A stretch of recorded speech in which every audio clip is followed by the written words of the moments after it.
La chambre, ça va? Ah oui, ça va. Madame, les enfants? Ahmed est soudanais, il est arrivé au centre il y a tout juste un an.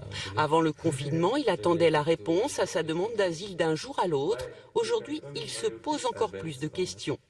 Si c'est réglé, que va-t-il se passer dans l'avenir pour moi et mes enfants? Et si c'est accepté, quel nouveau défi va arriver? Évidemment, Maxime, le travailleur social qui l'accompagne, n'a pas la réponse. Il ne l'a pas non plus pour Yasser, qui lui a obtenu son statut de réfugié. Il devait enfin aménager dans un appartement et entamer une formation, des projets à l'arrêt. Quand est-ce qu'il va prendre son mal en patience? Il faut garder les gestes et les barrières, mais il faut être quand même présent pour les gens et pouvoir répondre à leurs inquiétudes qui déjà à la base est importante dans l'accompagnement, mais aujourd'hui s'amplifie avec la crise sanitaire actuelle.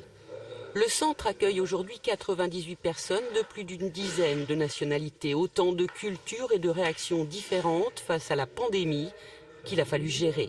L'équipe a dû faire beaucoup de prévention. Son quotidien aussi a changé depuis la mi-mars.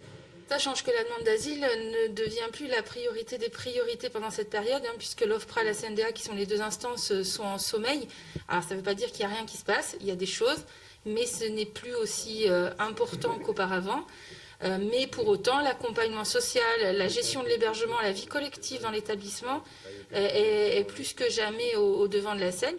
La principale préoccupation des encadrants pendant cette période difficile, que les personnes hébergées ne manquent de rien d'essentiel. Ils peuvent, pour ça, compter sur l'aide d'associations comme les Restos du Cœur, qui livrent chaque semaine des colis alimentaires pour tous les résidents.